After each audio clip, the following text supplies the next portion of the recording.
Hi friends, today we'll be talking on the meaning of education. So when we talk about education, usually if I ask you what is education, people reply that it is going to school, it is going to college, it is learning to read and write. But that's not actually education. When we say education, it's an umbrella term, it's a huge term, big term. You know, when we have different type of experiences in our life from birth to death, from the time you are born, and we keep on learning till our death.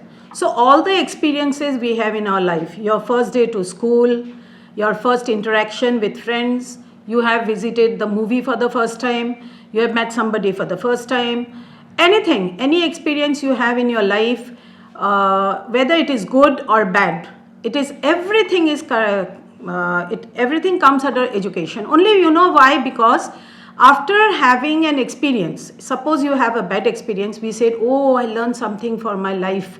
So that is when we call education. That's a very broad term.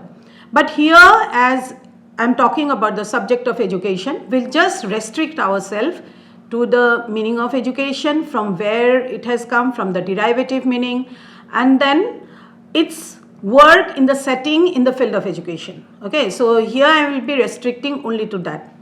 Now if you look at the derivative meaning of education, they say it comes from various Latin words, but the main two words they talk about is E and duco. So E means out of, duco means eyelid. Then again there is another word, educere, E-D-U-C-E-R-E, which means to draw out. Another word is educare, which means to bring out. Now when you say what is this draw out and what is this bring out and what is this out of eyelid, it is from here we get a meaning that it is the act of bringing out the inner potentialities of a child. Now every one of us, we have some potentialities inside us. It is the work, task of the parents, it is the task of the teachers to look into it that that potentiality comes out. And that is the work of education, to identify the potential and then to train it, to train the child so that the potential develops to the highest. That's mainly, if we talk about education, it's like that. Now we'll try to understand about it from the definitions given by various educationists. So it's not possible for me to describe all the definitions. I've just picked up two, one from India and one from abroad. So if we talk about the Indian concept of education, the best one I like is given by Mahatma Gandhi. He said that by education I mean drawing out the best of the child, his body, his mind and his soul. Now it is very important. Why is he talking about the body? He talks about that education also means development of the physical body.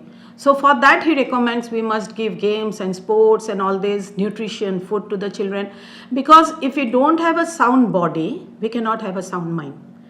Then he talks about mind.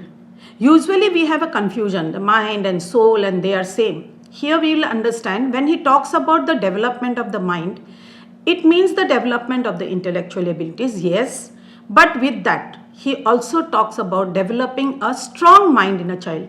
A child who will never be shaken by the challenges of life. As we grow, we face challenges in life. Nowadays we have seen that children of 15 years, 16 years, they commit suicide. Why? Because they are not strong. They are not strong. Something comes in their life, they get less marks, they will fail in the exam, or they don't get something they want in their life and they commit suicide, or they go for drugs, or they go for some different type of substance abuse. Why? Because they are not mentally strong. So here he talks about an education system which makes a child mentally very, very strong so that he or she can face all challenges of life. Again, when he talks about development of soul, that is development of a good human being. We know it's very important to develop a profession, or we have to take up a profession, but profession is one side. Being a good human being is very, very important. He said if we develop the soul, the child will be empathetic, the child will be compassionate, the child will understand the difficulties of others, he will be kind to others, so that he or she grows into a good human being. So here he is talking about the soul. So body, the physical body, mind, a very strong mind, soul, a very good human being, a kind human being, a sympathetic human being, an empathetic human being, compassionate human being, who has compassion for all the people of the society. If every citizen of our country is like that, what a country we will have. Then I come here to another one from the Western concept. So when we talk about the Western educationist, I feel the one given by John Dewey, the definition given by John Dewey is very, very appropriate. He says education meaning living through continuous reconstruction of our experiences. Now I was telling you that it is, we learn from our experiences. Experiences from where? From birth to death. After birth we learn how to walk, we learn how to talk, we learn how to eat, we learn how to sit, we learn how to go and mingle in the society. It's all learning. Now somebody one day asked me, how do you learn? You are talking from birth to death. What do we learn before death? Suppose you die of heart attack or I die of heart attack. I've never had a heart attack. So before my death, I experience what is the pain of a heart attack. That was a learning for me. If I survive, I have learned a lesson for my life. If I don't survive, I experience the pain and I expired. So it's from birth to death. We keep on learning different type of things. You go anywhere, you meet people, you travel, everywhere we keep on learning, you know. So that is reconstruction of experiences as we keep on living. Again, there is a difference between living and surviving. So if we want to live a life, don't want to survive like any other, say any other insect or an animal, if we want to live life, we have to learn from our experiences. So he's telling you, learn from your experiences and reconstruct your life. Continuously, we keep on learning. If somebody does not learn from the experiences, he or she is a fool.